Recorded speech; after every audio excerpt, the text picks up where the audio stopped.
જો રાહુલ ગાંધીની વાત થઈ, પણ કોંગ્રેસના ક્યારેય નેતા ગાંધી પરિવાર સિવાયના નેતાને ભૂલી જતા હોય એ હકીકત છે.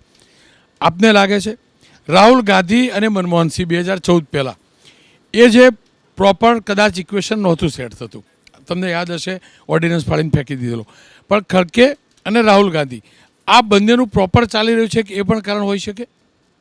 देखिए जब परिणाम सकारात्मक आते हैं तो बहुत सारे नए नए समीकरण और गठबंधन हम बना सकते हैं.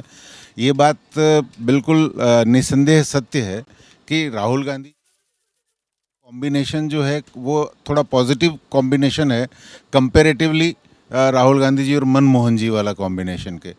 तो ये तो हुई एक इंटरनल कॉम्बिनेशन वाली बात. लेकिन जहाँ हरियाणा और जम्मू कश्मीर में प्रदर्शन की बात है उसमें मुझे नहीं लगता कि केवल ये कॉम्बिनेशन काम कर रहा है.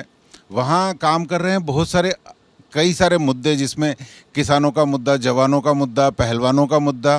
ग्रामीण क्षेत्र में बीजेपी ने जो वादे किए थे वो कमोबेश कहीं पूरे नहीं हो पाए. तो ग्रामीण क्षेत्र में आप देखिए बीजेपी का वोट परसेंटेज बहुत कम हुआ है हरियाणा में. तो ये वाकई में बीजेपी के लिए आत्मचिंतन का समय है. और ऐसे समय में निश्चित रूप से जैसा कि अभी आप कह रहे थे कि पप्पू वाली राजनीति को इनको छोड़नी पड़ेगी, मुद्दों की राजनीति पे बात करनी पड़ेगी. जहाँ तक जम्मू कश्मीर का सवाल है, जम्मू कश्मीर में भाजपा का प्रदर्शन निश्चित रूप से बहुत अच्छा मानता हूँ मैं, क्योंकि मैं पिछले महीने में 3 बार जम्मू कश्मीर का दौरा करके आया हूँ.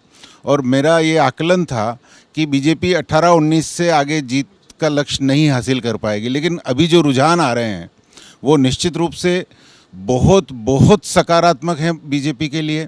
और जम्मू कश्मीर में जहां 10 साल बाद चुनाव हो रहा है वहां इस तरह का एक रुझान लेके आना बीजेपी के लिए बहुत बड़ी सफलता मानी जा सकती है. रहा सवाल वहां सरकार बनाने का, तो अभी तक भी मेरा ये मानना है कि जो भी परिणाम आए कहीं ना कहीं बीजेपी का अपर हैंड इसमें रहेगा और बीजेपी सरकार बनाने की तरफ आगे बढ़ सकती है. આપની પાસેથી જાણવું છે પ્રિયંકા ગાંધીની શું ભૂમિકા રહી, તમને શું લાગે છે? પ્રિયંકા ગાંધી ચમત્કારિક ચહેરો તો છે જ, પણ સુકનવંતો ચહેરો પણ સાબિત થશે. સુકનવંતો તો ખરો જ, પણ એક કેવું છે, મહિલા હોવાનો ફાયદો મળે, પ્લસ સ્પષ્ટતા છે, એમનાથી ફંબલ નથી થતા, બહુ ક્લિયર. એના સ્ટેટમેન્ટમાં તમને ક્યાંય ફંબલ નહીં દેખાય. અને મહિલા હોવાથી એના ઉપર એટેક કરવો મુશ્કેલ છે. જે તમે કહ્યું ને કે પ્રિયંકાજી સાથે ખડગેજી સાથે શું થાય, ખડગેજી એક તો બુઝુર્ગ અજાતશત્રુ નેતા અને દલિત, એમના ઉપર કંઈ બોલવું મુશ્કેલ થાય. એમ પ્રિયંકાજીનો પણ ફાયદો છે કે જ્યારે એક મહિલા નેતા ઉપર તમે કંઈ બોલો તો દિક્કત થાય. અને એ ગ્રાસરૂટના નેતા છે. સેલ્જાવાળો જો મુદ્દો સોલ્યુશન છે એમાં પ્રિયંકાનો મુખ્ય હાથ છે, કારણ કે પ્રિયંકાને એક ખાસ એકદમ ક્લોઝ છે.